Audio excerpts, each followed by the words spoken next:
winner of 2024 in terms of numbers, but it's the BJP-led NDA, and that's the big difference from 2019 when it had won 303 by itself. This time, the opposition limiting BJP to around 245 till the last ECI update.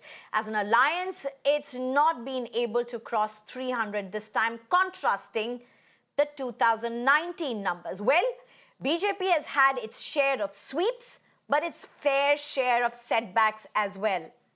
Can the BJP breach the South Citadel?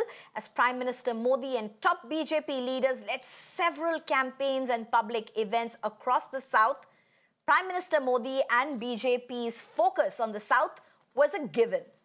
But the results are a mixed bag, but largely has the opposition holding its fort, though there have been some decisive wins for the BJP as well. Let's break it down. Let's start with Andhra first, where you had the assembly and the parliamentary elections both. And quite frankly, Chandrababu Naidu in the south and Nitish Kumar in the north together are literally emerging as the kingmakers, with a very close contest between the NDA as well as the India Alliance, with India Alliance holding through. And what's fascinating is that Chandrababu Naidu, despite his huge win in Andhra, routing Jagan Mohan Reddy's YSRCP, has now gone ahead and called off his press briefing. So what's really unfolding? We'll try and get more insights into this. In fact, we are being told he's set to meet Prime Minister Modi as well as Amit Shah tomorrow. But why this sudden change in a media briefing that was announced well in advance? What's happening? There's so much to uncover in that. We'll try and get our reporters as well on this. I'm also going to be joined by panelists on this. But let's also move on to Kerala. Well, the state that has had two national level allies as sworn rivals, Congress and the left, the state will be getting its first elected Lok Sabha MP from the BJP. A huge deal by all means. The fact that the Congress-led UDF has won handsomely, has retained most of the numbers that it won last time, and the CPIM that rules the state and the BJP are both at one each, is BJP's big achievement. Don't go by just the number one, because quite frankly, BJP winning that one seat in Kerala is massive. In fact, Shashi Tharoor has just about managed to retain his Thiruvananthapuram seat. But the point is, he has done so for the fourth consecutive time, this time against BJP's Rajiv Chandrasekhar, who gave him a close fight.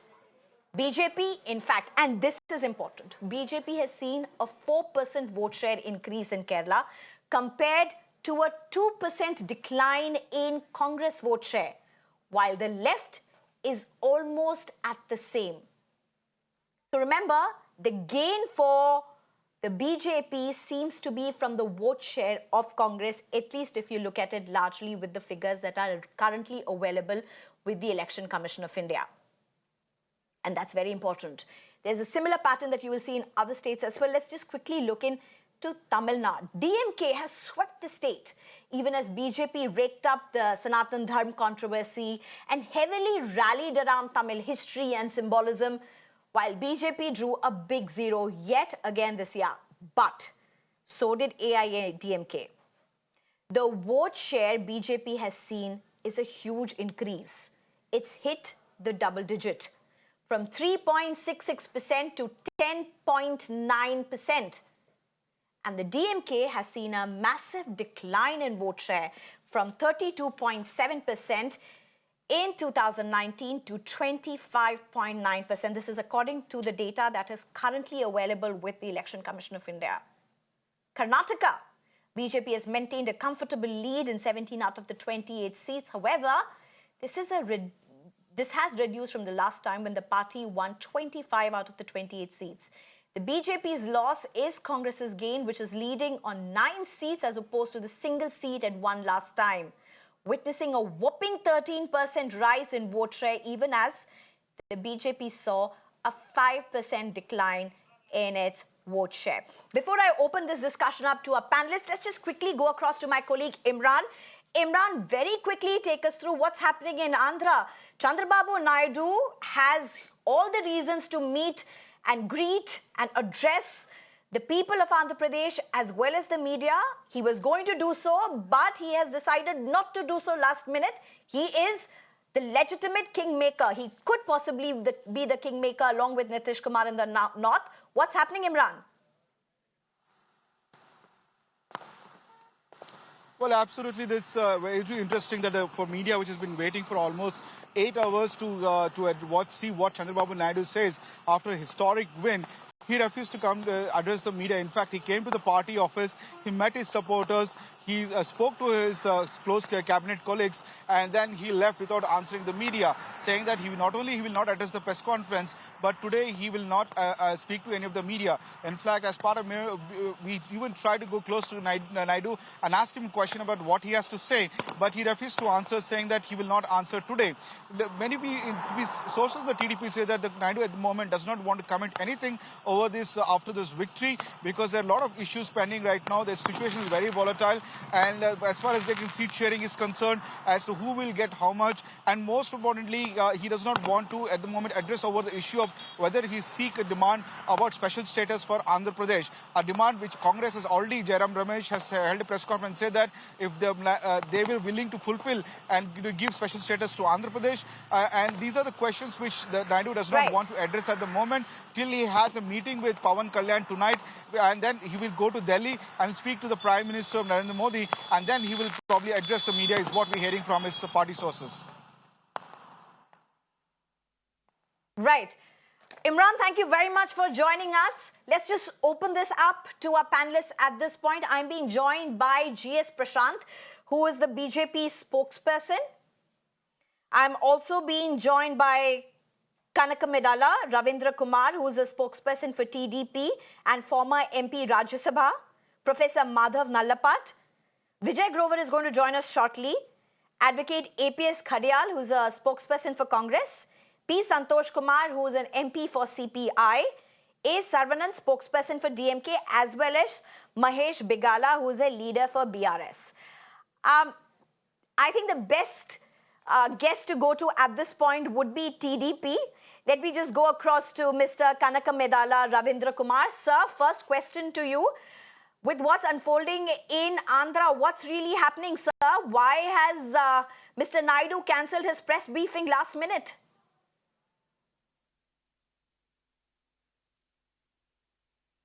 In Andhra Pradesh, you have witnessed a landslide victory to the Telugu Desam Party and also NDA alliance, Janasena and BJP. It is a pre-poll alliance is there. And Chandrababu Naidu has given an assurance to the people. Babu surety, Bhaushat guarantee. In future assurance, future guarantee has given.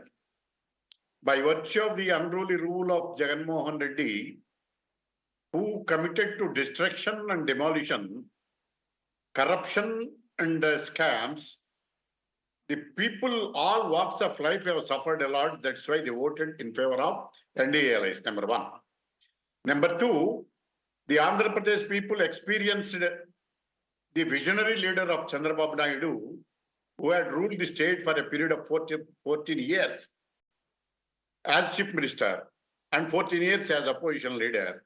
And people felt that he is the only leader to rule the state of Andhra Pradesh. That's why the victory has landslide victory with thumping majority. So that's my question, sir. And by the way, big congratulations, huge victory. But that's my very question. Such a landslide victory, such a huge margin of victory.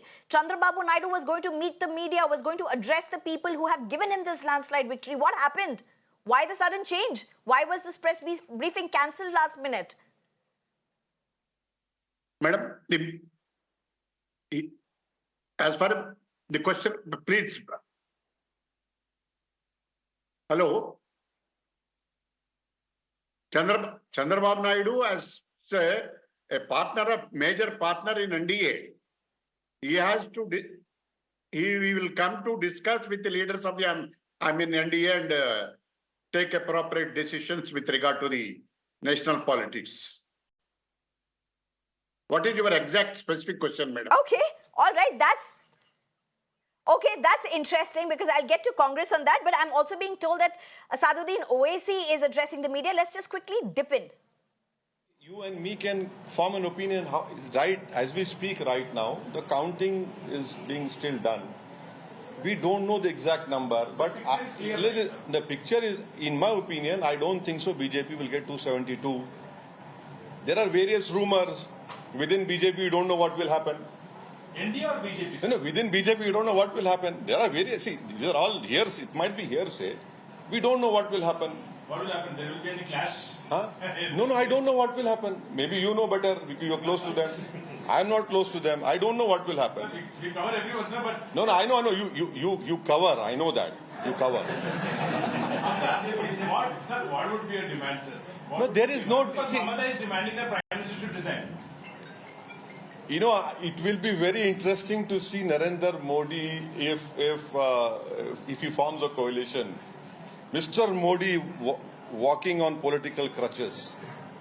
It will be very, very interesting to see. We don't know how he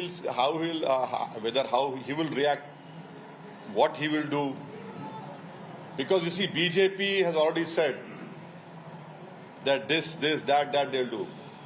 If Mr. Naidu wants to be part of India, will he agree to it?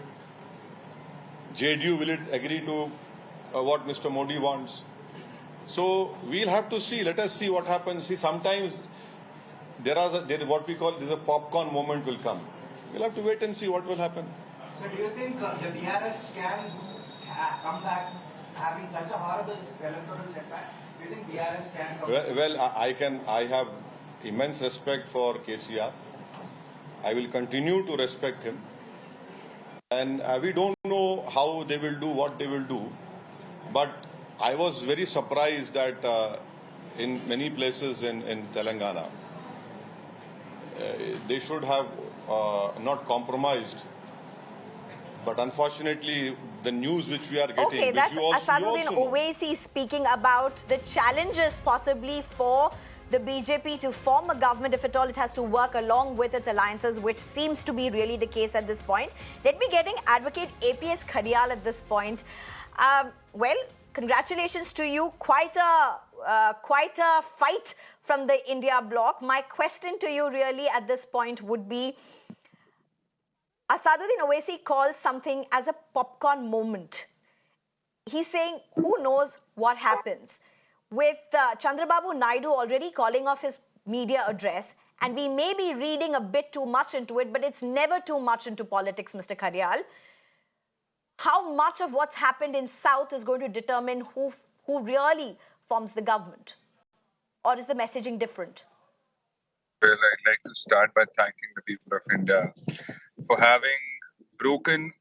having destroyed the arrogance of certain parties that had taken the people of India for granted, that had time and again undermined the democracy, the constitution, the institutions, the pillars of democracy and whatnot. Today, India in one voice has conveyed it to those powers that Indians will not be taken for granted. You cannot just walk all over us. Second of all, the knives have come out. I mean, there are so many leaders of the Bharatiya Janata Party that are very happy that Mr. Modi is no more even the prime ministerial candidate. And I want to thank Mr. Gadkari. I want to thank Mr. Rajnath Singh. I want to thank Ms. Vasundhara Raje, Mr. Khattar, Mr. Shivraj Chauhan, Mr. Yogi Adityanath especially. All these leaders did not want Mr. Modi to be the PM candidate. These leaders are against Mr. Modi because they're all well aware of his dictatorial ways. They're all well aware of his modus operandi, which is completely autocratic. And there is no room for democracy at all whatsoever. And not just the leaders, they're the allies, the non-democratic alliance of the Bharatiya Janata Party, which supposedly consists of 38 parties, but no one other than Mr. Modi and Mr. Shah were allowed to talk. And that's why the double-engine train stopped before even reaching the station. And so many dabbas of the train, they fell off the wagon. For example, JJP, AIADMK, Samta Party, SAD, SAD Sayukt, and many more. And not just that, there are many candidates that were given tickets by the Bharatiya Janata Party that left because they knew it was a sinking ship. Two-term MPs, one-term MP left the Bharatiya Janata Party. They knew they saw it coming. It was only Mr. Modi that did not see it coming. And we have been seeing videos also. Hoardings are being taken out allegedly from their offices of Mr. Modi, because I think the BJP leadership has made up their mind. And second of all, many people of the Bharatiya Janata Party, the leaders, the workers, would have voted against the BJP and for India Alliance, for the Congress Party, for one reason. This fight was between two alliances. One alliance wanted to save democracy, save constitution, save reservation, and save the country. That was India Alliance, and the other alliance, non-democratic alliance, wanted to Mr. do away Khadial, with all that. you've made So your the people point, but even as you're speaking about why BJP was not voted for in the pockets that it was not, why the India Alliance could make the formidable gains that it has, there's also the state of Kerala, where for the first time ever, there's going to be a BJP elected MP. GS Prashant, people may say it's one seat. It's a 4% vote share increase. It's not a big vote share increase. It's a 4% vote share increase, but it's a one seat that finally BJP has been able to win in Kerala.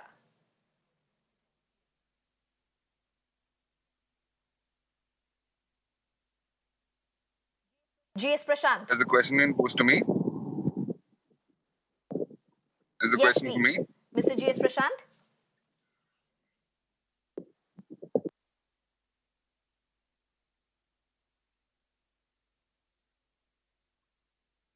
All right, GS Prashant, if you can hear me, this is for you. This question is to you.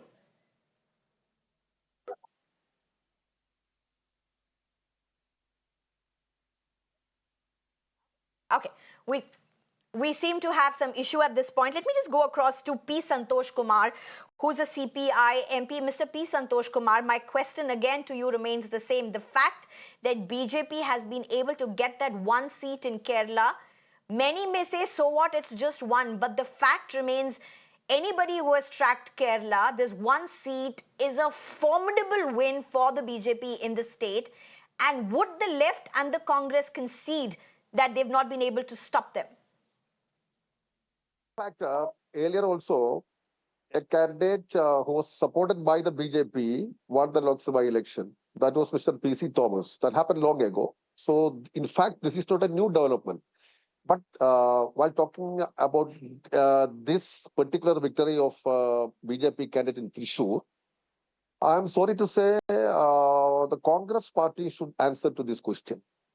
Because the Congress won the Thrissur Lok Sabha seat in 2019 with a comfortable majority. Now they came to the third position. More than 1 lakh vote of Congress party was shifted or transferred or purchased by the BJP. And it is the Congress party to explain this particular phenomenon. The topmost leader, ex-Chief Minister's son was the candidate. It's all the internal matter. But in fact, to put it in, precisely, I can tell you, it is a Congress, a section of Congress plus BJP victory over the left. So I can't explain, nothing more. This, the Congress party has to explain. And the increase of BJP votes have nothing new in it. It happened many times. Okay. And, Okay, that's interesting, P. Santhosh Kumar, because you are saying that when actually the alliance partners really in the national level are the Congress and the left. If that's your take, it's going to be hard to explain that one to the people of Kerala and also to those who are outside Kerala, because at the end of the day, it is the left and the Congress who are hand in gloves at the national level in the national politics. No. But that apart, let me just come across to, allow me to go to others. There are others as well who are waiting to speak. A. Sarvanan, the spokesperson of DMK. Mr. Sarvanan, a huge win for the a huge win for the DMK. It swept Tamil Nadu, but the vote share for BJP has hugely increased in Tamil Nadu. DMK's seems to have decreased, at least with the data that's out now. Huge concern.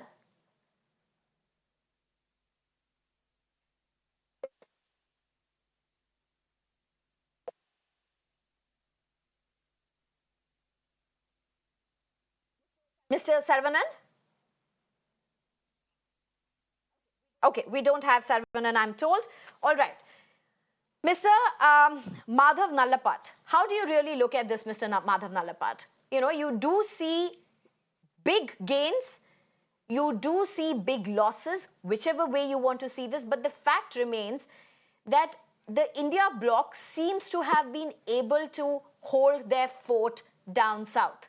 And that's considerably huge, considering the extensive campaigns that not only Prime Minister, but all the top BJP leaders have done.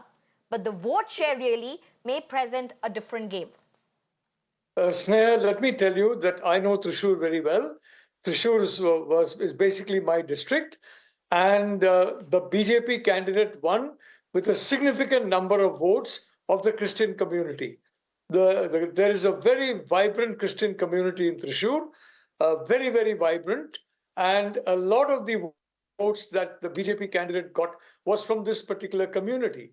Now that is, and at the same time, Suresh Gopi, he participates in Muslim feasts, he participates in church rituals, and of course he goes to temples as a believer in Hinduism. But that is the kind of approach that Suresh Gopi has got, absolutely non-communal. And if I may say so, that has stood him in very, very good stead in Thrissur. As far as Trivandrum is concerned, a very tough fight was given to Shashi Tharoor. Even though the Congress has got a very strong base there, he has built up a formidable ground game over 3 terms in Trivandrum, but he came within a whisker of losing to Rajiv Chandrasekhar, who is, who is a Malayali, but who has spent most of his life outside Kerala, but yet he almost defeated him. Now, so far as Tamil Nadu is concerned, in my view, it's a self-goal by the BJP. The fact is that if the BJP had had an alliance with the AIADMK, along with the other allies it has got, there's a very good chance that DMK would have been defeated in at least 15 seats in the state. You yourself pointed out their vote share has gone to just a quarter, to 25%. The AIDMK is not far behind. But for some reason, the state the BJP decided they will oppose both ADMK and DMK and shun the ADMK. As a consequence, this is what has happened to them in Tamil Nadu. They have handed over Tamil Nadu to the DMK on a platter, if I may say so, and to the India Alliance on a platter. Okay. So I'd like to say that in the South, the reality is that smart alliances will generate good politics. And firstly, and secondly, what works in the North is not going to work in the South for the BJP. And you cannot talk in terms of language or anything. You cannot talk in terms of communities. But there are the BJP leadership, many people Mr. in the BJP. Allow me to just interrupt you at this point. Yes. There seems to be a message from Narendra Modi to the people. He has said that people of India have placed their faith in the NDA. That's the message that's coming in to the people as well as the Karyakartas. He's gone on to say that people have placed their faith in NDA, historic feat in India's history. Narendra Modi says he will continue the good work. That's the message from Narendra Modi, who's literally looking for yet another term as the Prime Minister. He calls this a historic feat in India's history. But, Mr. Nallapat, continuing where you left it at this point, let's just quickly play in Shashi Tharoor's reaction, because he says something very much in line with you, but with something as a warning. I might add that while the World T20 is going on in the US and the West Indies, the Super Over was here. It was a very tight race, and let me congratulate my 2 rivals, Rajiv Chandrasekhar and Paniyan Ravindran, for having put up such a spirited fight. I think one very important message of Suresh Gopi in Thrissur was his systematic outreach to minority communities. It's a very strong message to the BJP that a communal campaign will not go very far in Kerala.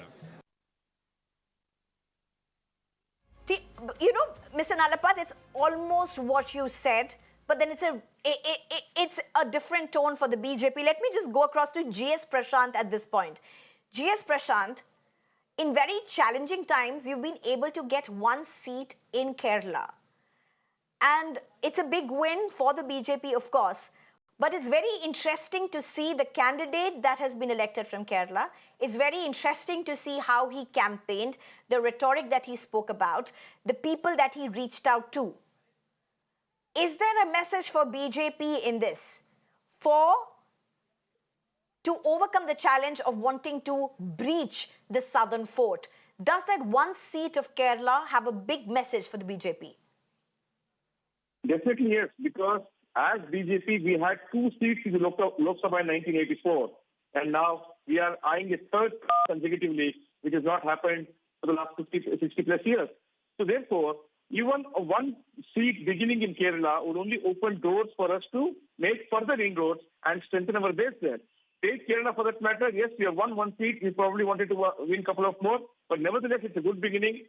And coming to what happened in Andhra, the NDA has streamrolled the Jagannath Reddy's Jagannath and stopped it, and we have won probably 22 out of 25 seats there. So we've considerably upped the ante and won a good number of seats in the south compared to what we had in the previous occasion. Nevertheless, on the larger national front, we were aiming for a 400 seat for the NDA. Definitely, we have ended much lower than that. We do accept the people's mandate, but what is important to take note is that it is the BJP-led NDA which will be forming the government for the third time consecutively. There is no doubt on that because all these were pre-poll alliances made with JDU or the LJP or TDP. All these were pre-poll alliances, which means BJP also sacrificed seats to ensure that the allies would contest there and vice versa. Therefore, a BJP-led NDA will be coming back to power, and as our Prime Minister has already pointed out, that we will continue to do the good work and NDA would reign supreme in the years to come. And we will strengthen wherever, and as BJP, we can assure you that all right from the Prime Minister till the Karyakartas, we will actually introspect as to why we could not get 400. Because we are not disheartened, because we are forming the government here. We will introspect as to what we should have done better to reach that number, which ultimately we failed to reach. And that's how BJP goes about handling elections after elections. Okay.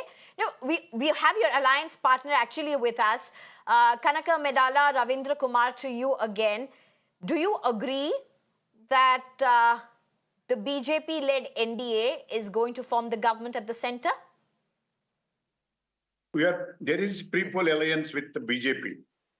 So the question of deviation does not arise. Earlier also were the partners of NDA. Even during Vajpayee regime, in 5 years we have given outside the support without joining in the government, without any disturbances and interruption. Now in 2014 also we have joined in NDA government. On the fag end of the year, tenure, due to some state interest and reorganization, implemented some politics, that we came out. So subsequently, we have joined as an NDA in pre-poll alliance. So it is a pre-poll alliance. We committed to that. There is no question of any deviations. Apart from that, our leader will come to Delhi and he will discuss with our NDA leaders, BJP leaders. And NDA partners particularly, you have to note that the people of Andhra Pradesh voted in favor of NDA alliance. For example, Janasena has got 21 seats. 21 seats, they got 1. BJP out of 10, they won in 8. And Lok Sabha 4. It shows vote transfer is there between the NDA alliance. So the ambition of the people of Andhra Pradesh also to continue the alliance. So there is no question of deviation. I agree with that. So that's interesting. Are you then resting this case here for even what Asaduddin Owaisi said, what Congress seems to be indicating at? Are you saying that there is no question of any talks with the opposition alliance and you're going to back the BJP completely? No. The question is what were we made in our manifesto, even NDA manifesto and our manifesto during the elections. That is the prime importance as far as the post-poll consequences are also concerned. If we are able to fulfill the promises of the people of Andhra Pradesh, our first priority in the state is to protect the state of Andhra Pradesh and to fulfill the ambitions of Andhra Pradesh, and also to implement the promises made in our manifesto in the state of Andhra Pradesh immediately after coming to the power. We are expecting the same support from the central interesting. government. So you're not ruling out. You are not ruling out. You are saying wherever and however best you're able to go ahead and fulfill the promises that have been given to the people of Andhra, whether it be with the BJP or the India bloc. That is immaterial, but it is about delivering the promises to Andhra. Is that what you're saying, or is this the wrong inference? No, it is an interpretation of the media. I wanted to say something. It is a pre-poll alliance. Where is the question of deviation? Okay. That's why Okay. you can't interpret in such a way. It is a pre-poll alliance. Sure. Pre-poll alliance, it must be continued. Right. There is no scope to further. All right. Okay. Mr. Madhav Nalapat, Mr. Nalapat, let me ask you this question. With what BJP has managed to get in Kerala and what it has not managed to get, say, in Tamil Nadu or in Andhra, is there a huge messaging for what would be a challenge to breach the South Fort, as it was called, to the run-up of elections? Look, the fact is that if you look at the South, you find so many people from the North in the South. You find so many people from the South in the North. I've stayed in North, South, East, West. Frankly, I found myself at home in all four different corners of the country without any problem. So I think we are going a little overboard in this North-South business. Chandrababu Naidu is an outstanding administrator. For various reasons, politically, he lost to YSR. And then he subsequently lost again. But the fact is, he was an excellent administrator. His focus has always been on administration in Andhra Pradesh. His focus has been on reform.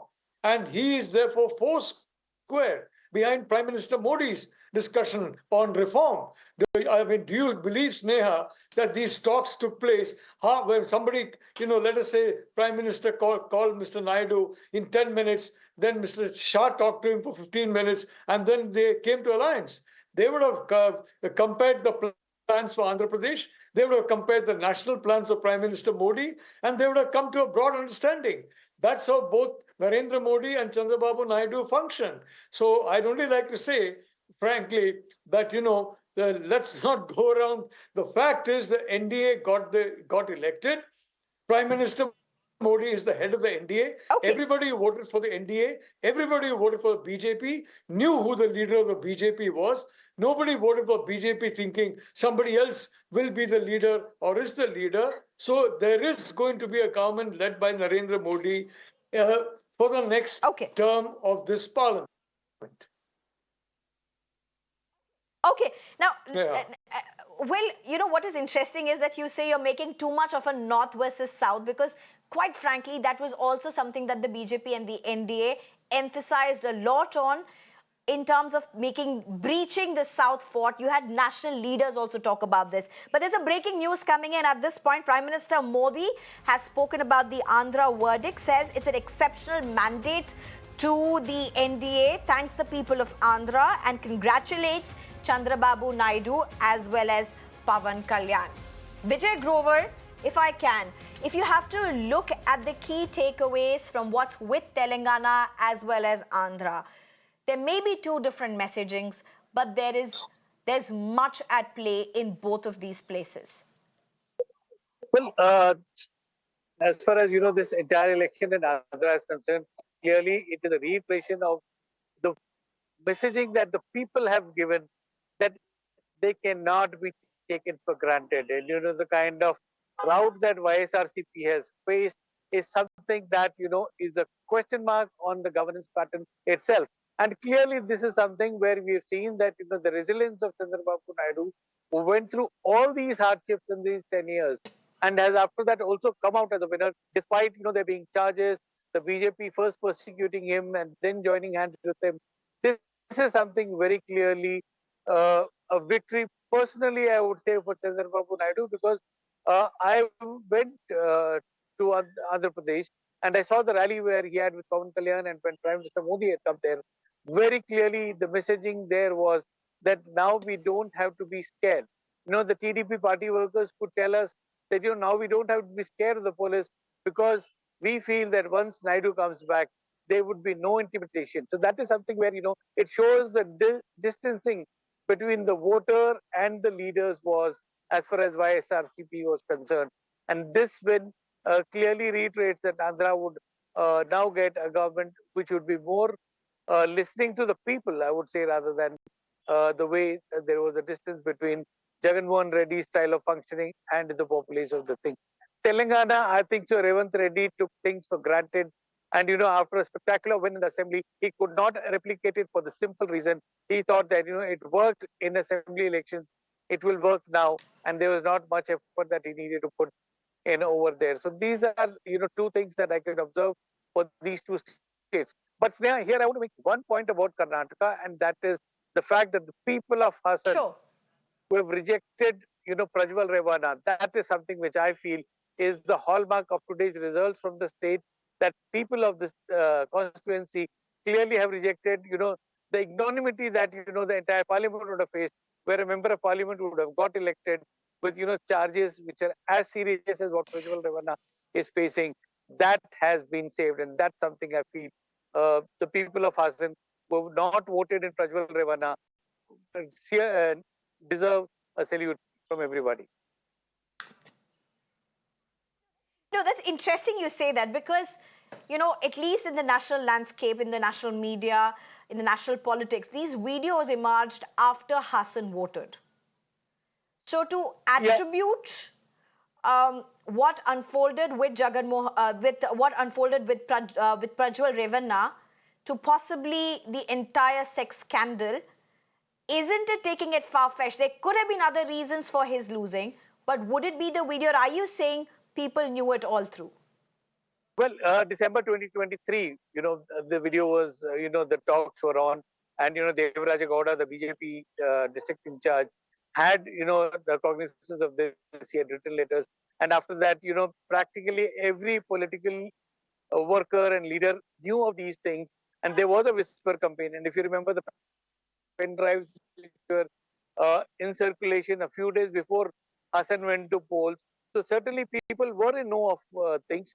And that is something where, I think so the woman power of Hassan certainly played a big role in defeating Prajwal Revana. And that is something where, the parliament has been saved the embarrassment. The new parliament will not have an MP who will have, these kind of question marks on his character and, integrity. That's interesting that you make that statement. In fact, to what you said about Revant Reddy possibly being overconfident, I of course have Mr. Khadial with me, but before I go to him,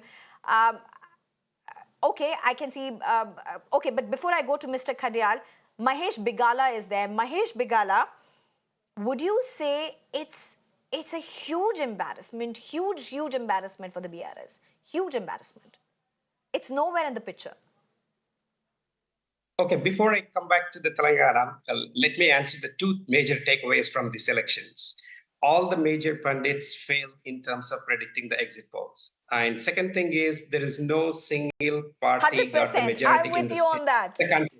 Let me come back 100%. to the state of Telangana. Yeah, and the Modi was like expecting that this time the Abki Bar 400 seats, but you look at they have not even crossed the clear 272 mark. This is the major setback for the Modi and entire BJP government. And when it comes to the Telangana has given the mandate for two consecutive times for the KCR and the BRS party. But if you come back to generally, the people of Telangana always they look at assembly election differently compared to the parliament election. If you go back even the Delhi, Aam Aadmi Party got about over 60 seats, but they swept all the MP seats for the BJP. So same thing if you look at the BJD, even in the Orissa, they got the 47 MLAs, but they got only one MP. See, that traditionally the way the Telangana people they No, look but at it is BJD is like a very different story in Odisha today. It's assembly been elections to routed. be held Whether it today. no, it's a very different story. BJD. Even if the assembly elections to be held It's today, BJP all the way in Odisha. even if assembly elections were to be held today, KCR will be undoubtedly, he will be the CM again for the state of Telangana. See, for the people of Telangana, they always look at parliament election differently by the state election. But however, we accept the mandate of the people and then we will come back and we will bounce back because we have seen this in 2009. We got only 2 parliament seats, but then we bounced back to over 10, 11, 12 seats and we got the entire 88 MLA seats. But it is like that the party will bounce back in the next assembly election in the coming days. And when I've been noticing the discussions about the formation of the government with the NDA and India Alliance, but looking at the leaders with the Chandrababu Naidu and then the JDU, it's possible that it can be anybody's government. You look at the things unfolding after the results. Sharad Pawar is having conversations with the Chandrababu Naidu and other alliances, and then the Modi and all, they're having other conversations. So by tomorrow, it's quite possible that it can be an India government, or it can be India government, or it can be, even if it's India government, whether it's Modi is going to be the prime minister, there can be several speculations going on. Even we heard Asaduddin Owaisi as well. So anything can change because it's like not the BJP is not forming the government. It has to be, if they were to form, it has to be with the support of the Chandrababu Naidu and the JDU leader who fought in 2018 and 2023 to keep Modi away from the ruling. So it's everything and anything is possible. Even they were talking about pre-poll alliances. What happened in the pre-poll alliance in Maharashtra? Uddhav Thackeray and BJP went with the pre-poll alliance. Then again, Uddhav Thackeray went with the Congress alliance. And what happened in the Bihar? Nitish Kumar switched alliances, loyalties for 7 times. So we need to wait and watch for the next few days. Anything and everything is possible. This is definitely a major setback at the central for Modi government and for the NDA. In fact, just another term for whatever you have said right now is just one word, and that's politics. We're just towards the end of this show. I just have a couple of more questions, or time to ask a couple of more questions. Advocate APS Khadial, my question to you. Congress has been able to retain certain bastions, gain certain grounds. Sneha, can I come in? Yeah. Okay, go ahead. Go ahead, Mr. Prashant. 40 We seconds. just not used to Yes. decorum. Sneha, firstly on how it's happening and who will form the government. It's very clear from our side, and our ally has gone on record also, on fellow panelists also said that it's a pre-poll alliance, and therefore BJP-led NDA will definitely form the government at the center. And coming to what happened in Telangana, we have now from 4 seats, we've gone to 8 seats, and our vote share is a whopping 35%. So it's not that people have not reposed faith in the BJP-led NDA at all. People have blessed us with 294 seats. Yes, we do agree that we wanted 400. Probably we have felt short of that. We agree. But the ambition was 400 seats, and now we are going to form the government. Whereas opposition, whereas starting at 50 or 80 seats, there are 230 seats now. They're thinking that they have won the election. They have not. It is BJP-led NDA which is the forefront from the government. The opposition has realized that first. Okay, you've made your point. Allow me to interrupt you. There's a breaking news coming in that YS Jagan Mohan has resigned as the Andhra Chief Minister. YS Jagan Mohan, after his big rout, has resigned as the Andhra Chief Minister. TDP has had a huge victory. Jagan Mohan Reddy of the YSRCP, in fact, Jagan Mohan Reddy's YSRCP has completely been routed. This was imminent. But let me just go across to Advocate APS Khadial at this point, continuing from where we were interrupted, Mr. Khadial. Yes, Congress has been able to make certain fresh grounds, retain certain grounds. Along with its alliances have been able to make some formidable strides. But if you look particularly in the South, and I'm not going to the other regions, particularly into the South, Congress's vote share And in places, the alliance vote share has considerably been eaten into.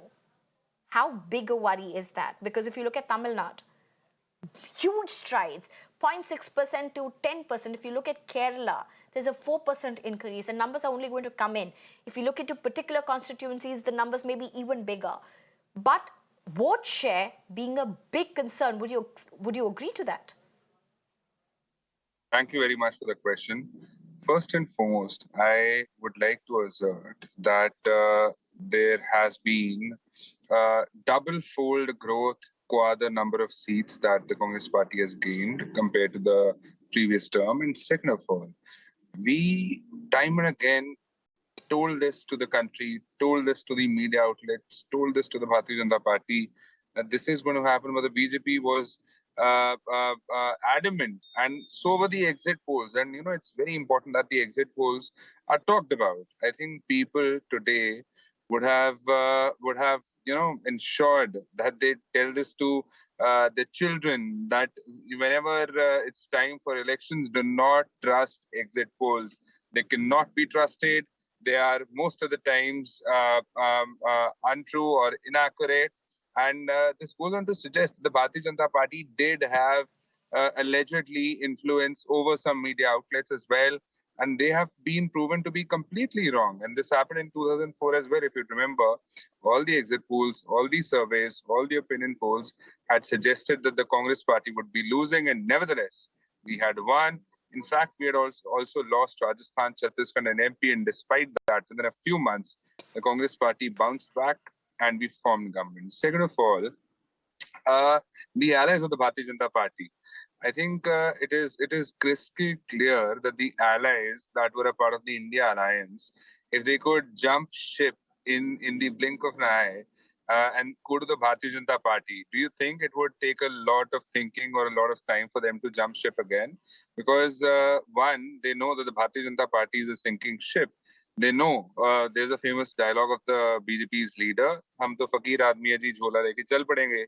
They know that many leaders will now have to walk with their jholas, will have to walk with their with basically nothing, with the party is basically tired of those leaders. The leaders that have for the last 10 years basically sidelined all the talent, sidelined all the experience, all right, we're short on time. Senior leadership, just because they are insecure, just because they cannot take it that if anyone's doing well for the party, they would basically sideline them, they would basically corner them so that they could Mr. Khadial, you've made your point. This will go against the BJP. Rahul Gandhi We're totally out of time. You've made your how Rahul Gandhi is treated. Please check with how Rahul Gandhi is treated. I think we all have seen the Okay, we're totally out of time. GS Prashant. I just want to thank our panelists at this point. GS Prashant, Ravindra Kanaka Medala, Ravindra Kumar, Professor Madhav Nalapat, Vijay Grover, Advocate APS Khadial, P Santhosh Kumar, Mahesh Begala. Thank you very much, all of you, for joining us. Yes, exit polls got it completely wrong. But the challenge really is not over right now. It's going to be interesting to see what pans out over the next few days. But for now, it's a wrap. It's time for a short break. At 8 o'clock, do join us for the urban debate with Shreya Tontian.